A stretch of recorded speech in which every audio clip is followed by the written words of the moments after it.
नमस्कार दोस्तों, स्वागत है आप सभी का हमारे यूट्यूब चैनल पर।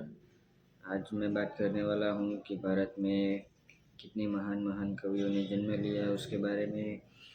जैसे महाकवि कालिदास, महाकवि भास और बहुत सारे महान महान कवियों ने जन्म लिया है। और उन्होंने इतना ही नहीं, बड़े बड़े काव्यों की रचना की है, बड़े बड़े शास्त्रों की रचना की है।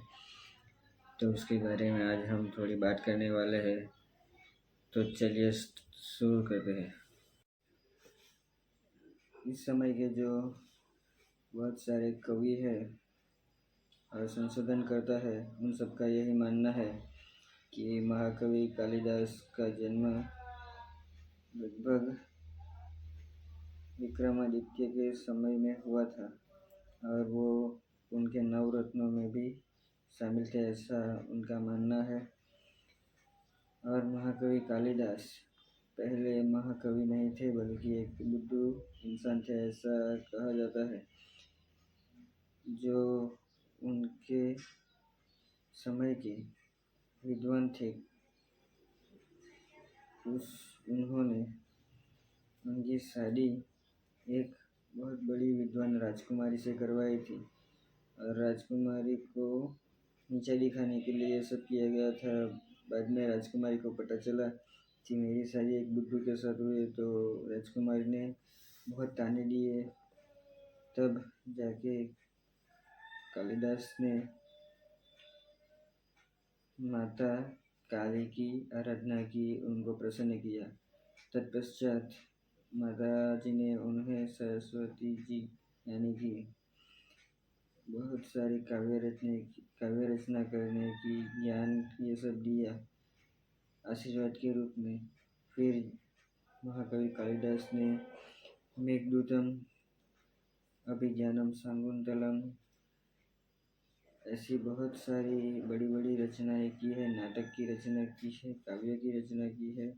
कालिदास ने वैसे तो बहुत सारी रचनाएं की है, जैसे कि कुमार संभवम, मेघदूतम, रघुवंशम, अभिज्ञानम शाकुंतलम, ऐसे बहुत सारे महाकाव्य की रचना की है।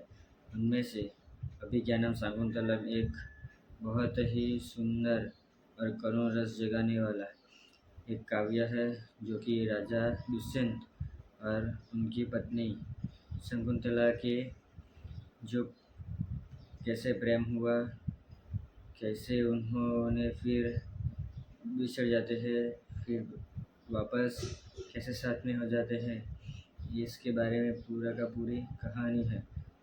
ये अभिज्ञानम शाकुंतलम जो काव्य महाकवि कालिदास ने रचा, वो काव्य एकदम करुण रस से भरपूर है।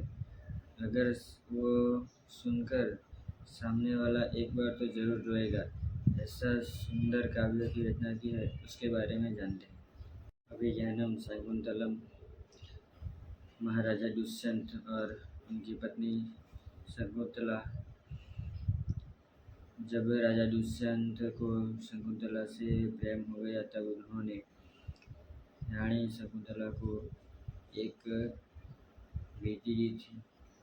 फिर वो याद के तौर पर उसी के पास रह जाती है।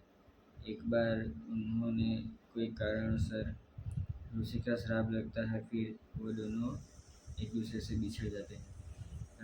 उसके बाद जब दुष्यंत बहुत ही पीड़ा में रहता है, दुख में रहता है, तब राजा ऋषि शकुंतला को लेकर राजा के पास जाते हैं। फिर एक दूसरे का मिलाप हो जाता है, तब वो एक दूसरे को पहचान नहीं पाते हैं। ये जो संवाद है, उस संवाद में कवि कालिदास ने ऐसा नाटक रचा है, यानी कि ऐसी स्क्रिप्ट लिखी है अंदर कि जो पढ़ने वाला है या फिर जो सुनने वाला है, वो एक बार पूरा का पूरा आश्चर्य में पड़ जाता है कि इतनी अच्छी स्क्रिप्ट कोई कैसे लिख सकता है। ऐसा राजा और शकुंतला एक दूसरे को पहचान नहीं पाते हैं। फिर जो अंगूठी थी, उसके कारण एक दूसरे को पहचान लेते हैं और फिर वो एक दोनों साथ में रहने लगते हैं और उनका एक बेटा होता है, वो है राजा भरत, जिसके नाम पर से ये भारत का नाम भरत हुआ है, ऐसा भी माना जाता है। ये कहानी अभिज्ञानम शाकुंतलम बड़ी ही सुंदर महाकाव्य है और एक पूरा का पूरा नाटक है, तो आप इसको ज़रूर अवश्य पढ़ें और ये नाटक सुने तो भी आपको बहुत ही मज़ा आएगा, बहुत ही आनंद प्राप्त होगा।